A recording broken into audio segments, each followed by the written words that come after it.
Ok, continuando con los que nos quedamos, entonces que nos quede claro que en lo que se refiere a los niveles de prevención de Lebel y Clark, la prevención primaria está encaminada a la población sana a través de consejería y asesoría, a través de vacunación para que no se enferme.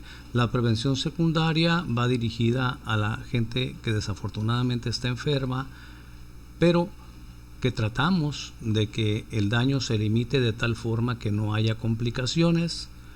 Y la rehabilitación va encaminada a que las secuelas que pudieran quedar se limiten y podamos reincorporar al paciente a la sociedad de la mejor manera posible. Les pongo aquí un ejemplo rapidito para no invertir mucho tiempo. Supongamos que es un paciente que tiene factores de riesgo para diabetes. Digamos que es un paciente gordito, que tiene malos hábitos alimenticios, que es descuidado en su persona, que tiene un trabajo estresante, que no duerme bien y que además tiene antecedentes familiares de diabetes. Bueno, tenemos aquí un sujeto de riesgo. Vamos a tratar de cambiar sus hábitos higiénicos y sus hábitos alimenticios.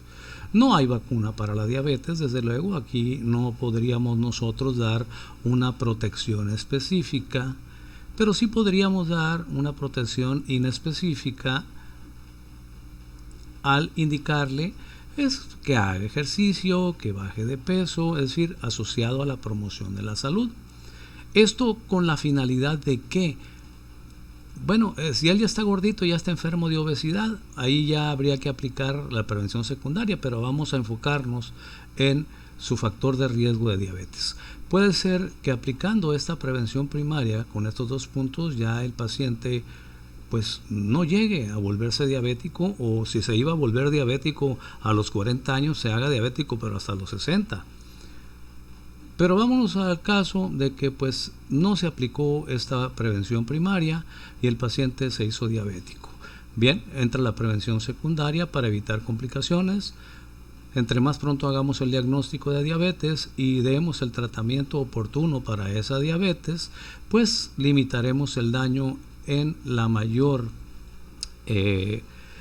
posibilidad, ¿sí? de la mejor manera posible, y evitaremos al máximo la presentación, o al menos retardaremos la presentación de complicaciones como son la ceguera, el infarto agudo del miocardio, la insuficiencia renal, las amputaciones, etc. Si no pudimos nosotros en ese paciente implementar ni la prevención primaria ni la secundaria, pues ya no nos queda más que la terciaria. Digamos, si el paciente está ciego, bueno, rehabilitarlo de alguna manera hasta donde se pueda. Si el paciente quedó con insuficiencia renal, pues llevarlo a hemodiálisis, que le hagan su diálisis peritoneal, meterlo al protocolo de trasplante renal. Si lo amputaron, bueno, buscar la manera de que se le aplique una prótesis, etcétera. Esa sería la prevención terciaria, ¿sí? Tratando de aclarar un poquito más lo de los niveles de Lebel y Clark. Bien, vamos ahora a meternos ya en el tema de la enfermedad. ¿Cuál es el concepto de enfermedad? Bueno, la enfermedad es una condición anómala del organismo caracterizada por la presencia de alteraciones anatómicas y funcionales de uno o más órganos condicionadas por la acción de uno o más agentes morbosos.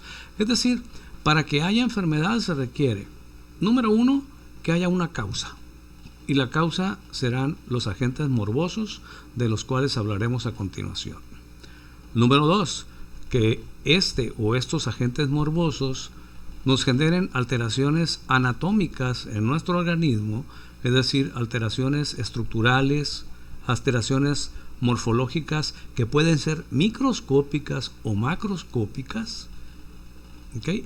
Y que además, como consecuencia de esas alteraciones estructurales o anatómicas, también haya alteraciones funcionales, es decir, que aquel segmento, aquel órgano, aquel aparato, aquel sistema que tiene las alteraciones anatómicas, estructurales causadas por los agentes morbosos, ya deje también de funcionar adecuadamente y por lo tanto tenga alteraciones en su fisiología. Este es el concepto de enfermedad. Ahora a ustedes les enseñaron probablemente en ecología, si es que ya la llevaron, perdón, que para que exista, cuando oigan que hago una pausa es porque me tomé un trago de agua o de Coca Light. Para que exista enfermedad se necesita, se lo vieron en ecología, que haya agentes morbosos, que haya un huésped, el huésped es el que se va a enfermar, y el medio ambiente, ¿no? Estos tres factores deben de estar siempre presentes. ¿Qué son los agentes morbosos? Los agentes morbosos, fíjense bien, son aquellos elementos que por presencia, es decir, porque ahí están y no deberían de estar, son aquellos a los que debemos de evitar.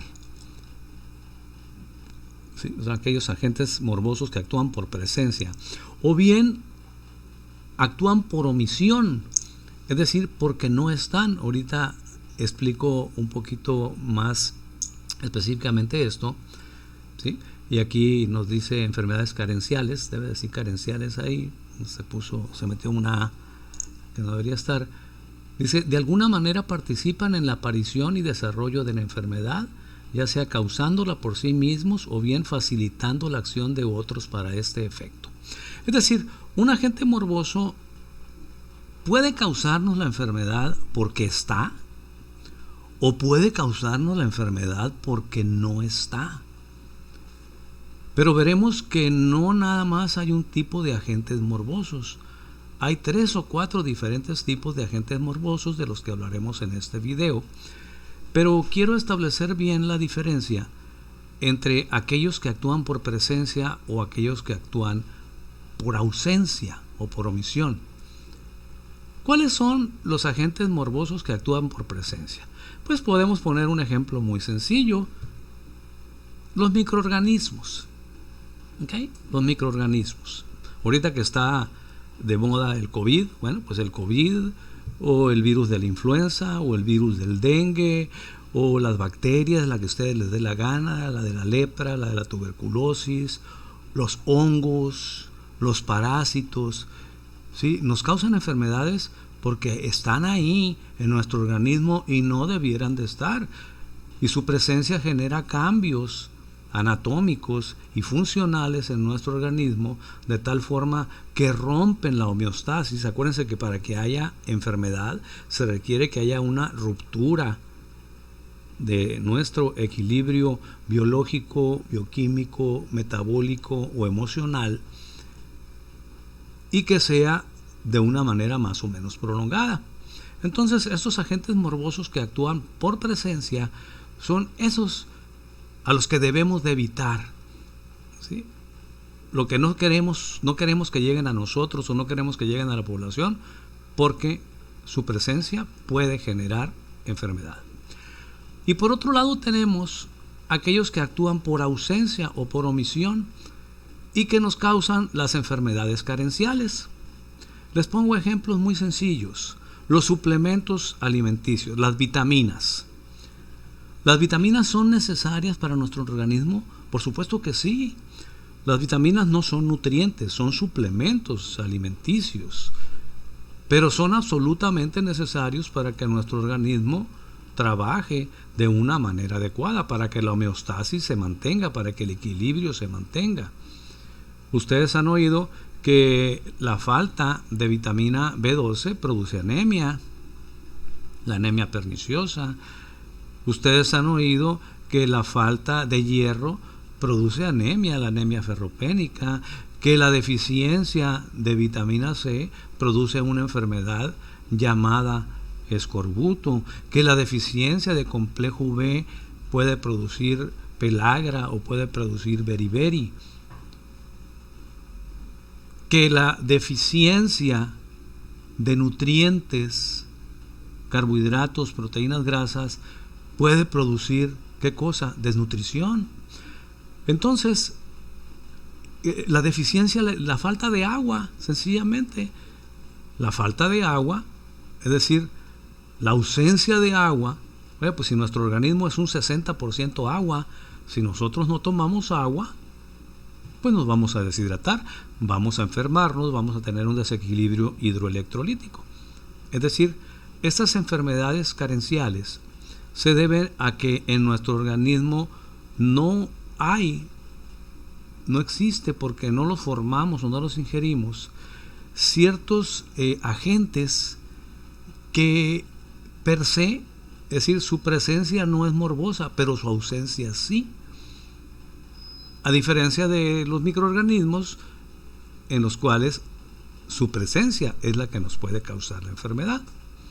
Espero ser claro en este sentido. Ahora bien, los agentes morbosos, no todos los agentes morbosos son capaces de producir enfermedad, no todos. Hay algunos agentes morbosos, y como lo dice aquí el texto, que de alguna manera participan en la aparición y desarrollo de la enfermedad. Y vamos a ver ahorita la clasificación, en donde nos daremos cuenta que hay agentes que por sí solos pueden causar enfermedad, pero generalmente necesitan ayuda de otro agente morboso para causarla. ¿Sí? Es decir, hay agentes morbosos que por sí mismos son capaces de producir enfermedad, pero también hay agentes morbosos que no son capaces de producir enfermedad, pero pueden coadyuvar o pueden ayudarle a otro agente morboso para que éste sí lo produzca. En este sentido, vamos a definir nosotros el concepto de lo que es patogenia. Se le llama patogenia al mecanismo de acción mediante el cual un agente morboso participa en el proceso de presentación de la enfermedad. Fíjense bien cómo dice: participa en el proceso de la presentación de la enfermedad. No dice el mecanismo a través del cual produce la enfermedad, no. Participa en el proceso de la enfermedad. Es decir, ¿cómo le hace para provocar la enfermedad o para facilitar que la enfermedad se presente? Dicho de otra manera, la patogenia se refiere no a lo que produce el agente morboso, sino a cómo lo produce, cuál es el mecanismo de acción a través del cual los agentes morbosos participan para la producción de la enfermedad. Esto quizá esté un poquito confuso, pero acá lo vamos a aclarar.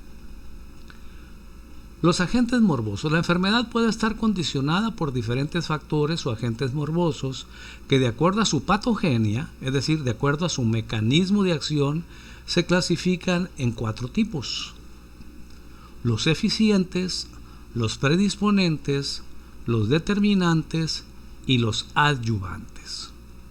¿Okay?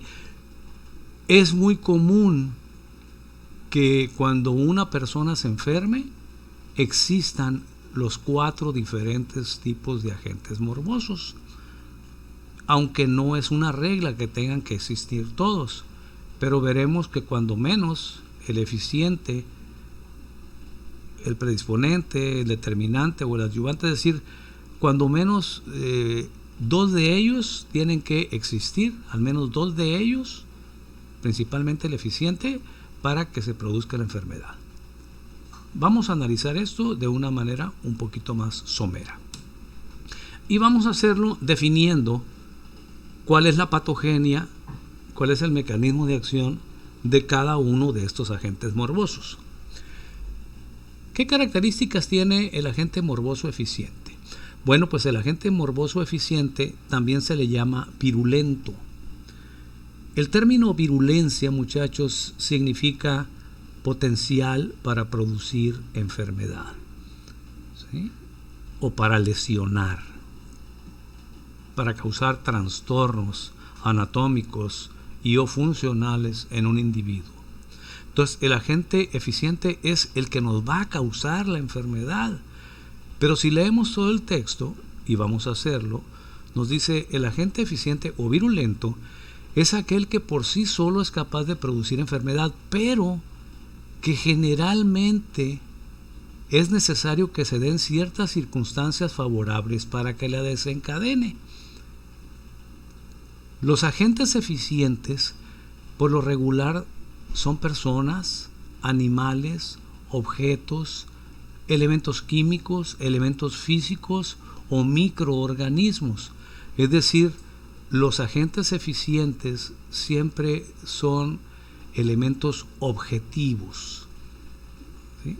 No son situaciones, no son circunstancias, son elementos objetivos como personas, animales, objetos, sustancias químicas, físicas o microorganismos. Pero fíjense bien, estos agentes eficientes, por lo regular, para que produzcan enfermedad se requiere que otro agente morboso les ayude. Les voy a poner un ejemplo bien sencillo. A ver, el dengue. Todos nosotros vamos a olvidarnos del COVID por lo pronto y vamos a enfocarnos al dengue. Todos nosotros sabemos que el dengue es producido por un virus, ¿sí? El virus del dengue. Y el virus del dengue es un agente virulento. De hecho, el dengue es producido por ese virus. Pero, ¿qué se necesita para que nos enfermemos de dengue? Pues se necesita que ese virus entre directamente a nuestra circulación sanguínea. Ustedes pueden llenar una cubeta, ¿sí?, con agua retacada de virus del dengue y echársela encima a una persona, y la persona desnuda y se le echan encima y lo bañan con esa agua retacada de virus del dengue y le va a dar dengue. No.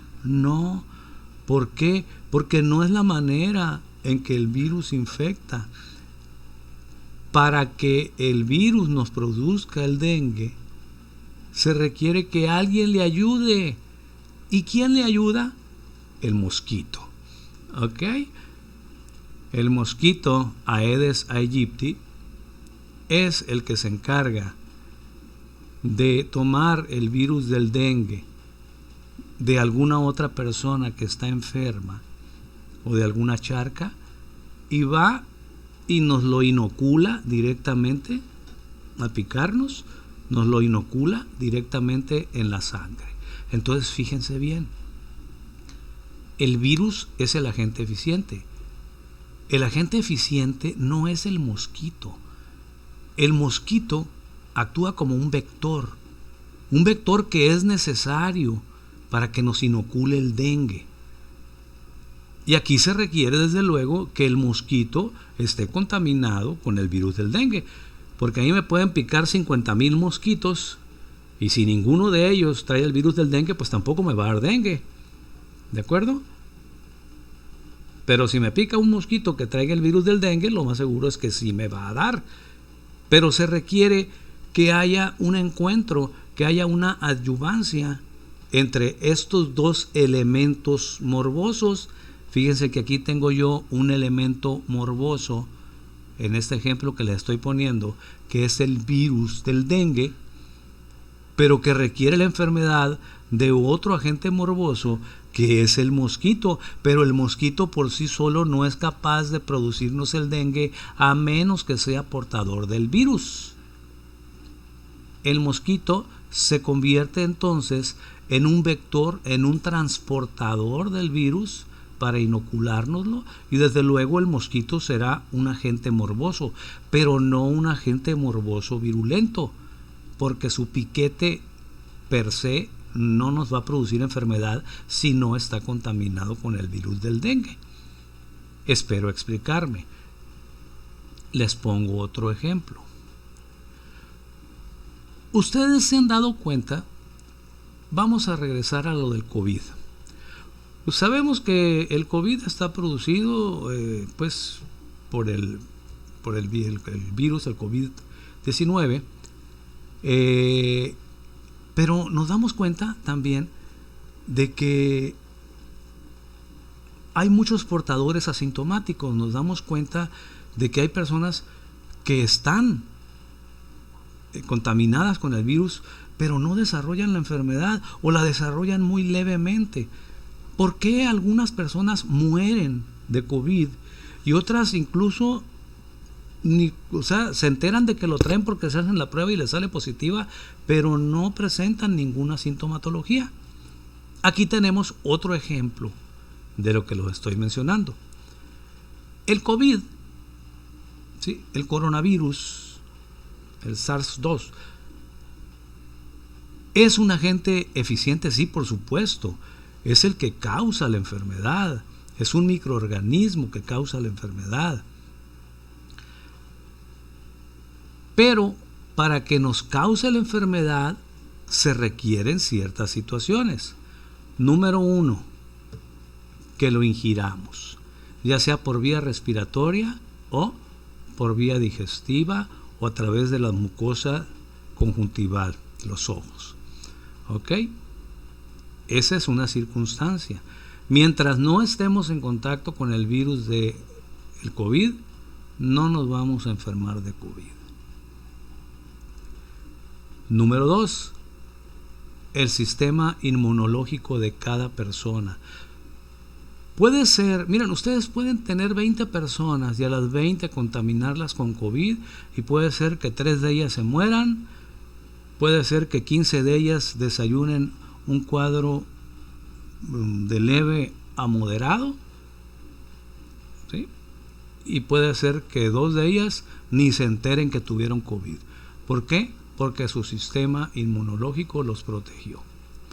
Entonces, aquí tenemos que el agente virulento puede o no causar enfermedad dependiendo de las condiciones del organismo.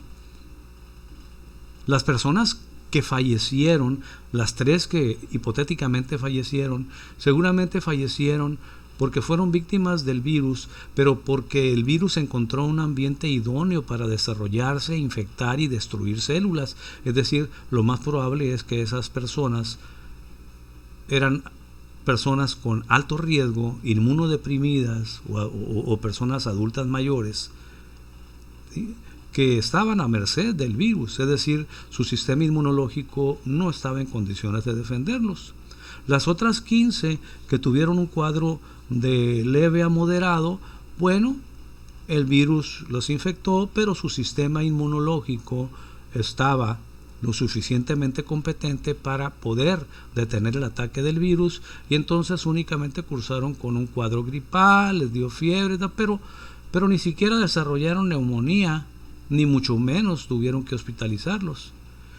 Y los otros 2 tenían un sistema inmunológico tan bueno, ¿sí?, tenían un sistema inmunológico tan bueno que el virus ni siquiera logró infectarlos. O si nos queremos ir a algo hipotético, más allá que incluya lo que mencionábamos de los niveles de prevención, ¿sí?, ¿se acuerdan de la protección inespecífica? El uso de cubrebocas, por ejemplo, es protección inespecífica. ¿Por qué? Porque te protege de diferentes cosas. Puede ser que los otros 2, pues los metimos a donde había coronavirus, pero ellos llevaban su cubrebocas, sus goggles y todo, y por supuesto no se vieron afectados. ¿Me explico? Entonces, el COVID en los 20 casos tenía el mismo potencial para producir enfermedad, pero en 3 de ellos se encontró un ambiente adecuado y los mató. En 15 de ellos se encontró un ambiente no muy adecuado y los enfermó, pero no los complicó. Y en los otros 2 ni siquiera los pudo infectar porque se protegieron.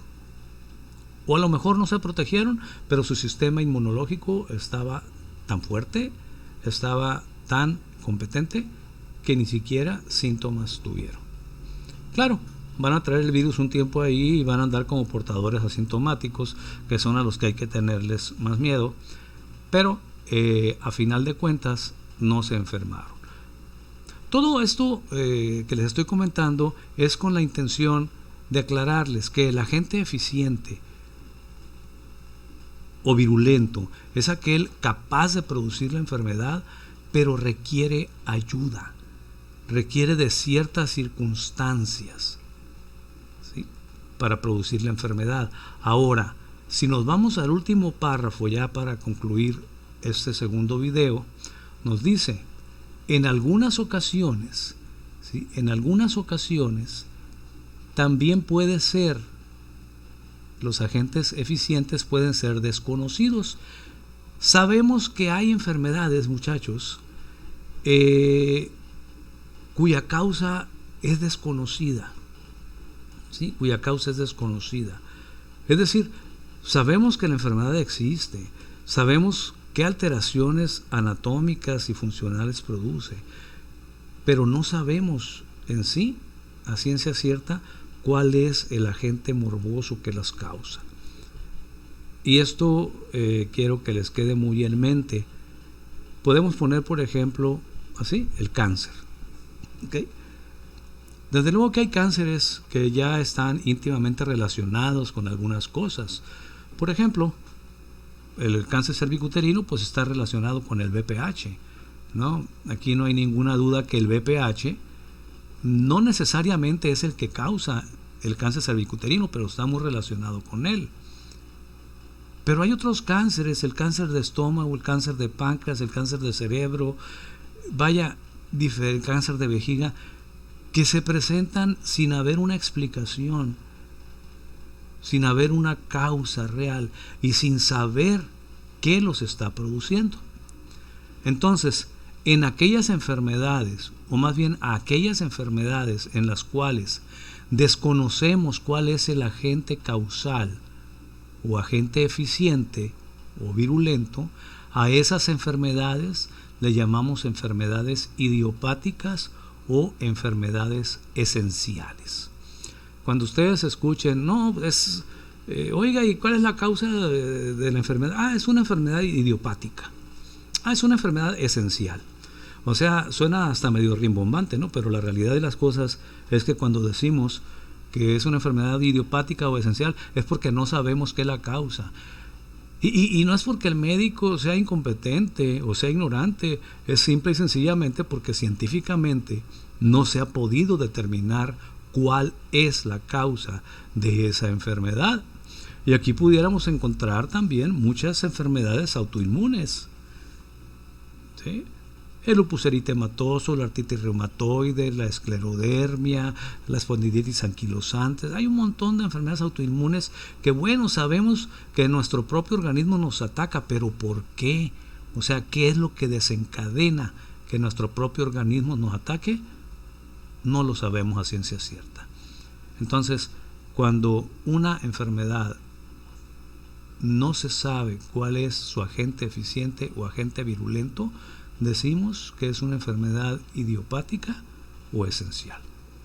Bien, con esto concluimos, muchachos, el segundo video de esta presentación. Espero haber sido claro, sobre todo en lo que es un agente eficiente o virulento. Es el que va a causar la enfermedad.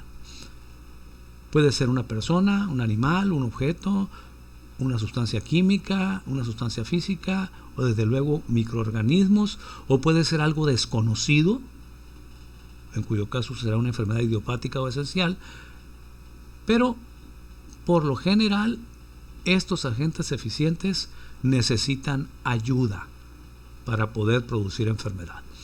El siguiente video vamos a grabarlo hoy mismo también, y seré un poquito insistente de nuevo en lo que es el agente eficiente, para luego pasar a desglosar y a definir cuáles son los otros agentes morbosos que generalmente participan en la presentación de una enfermedad. Ok, muchachos, hasta aquí dejamos este video. Muchas gracias, continuamos enseguida.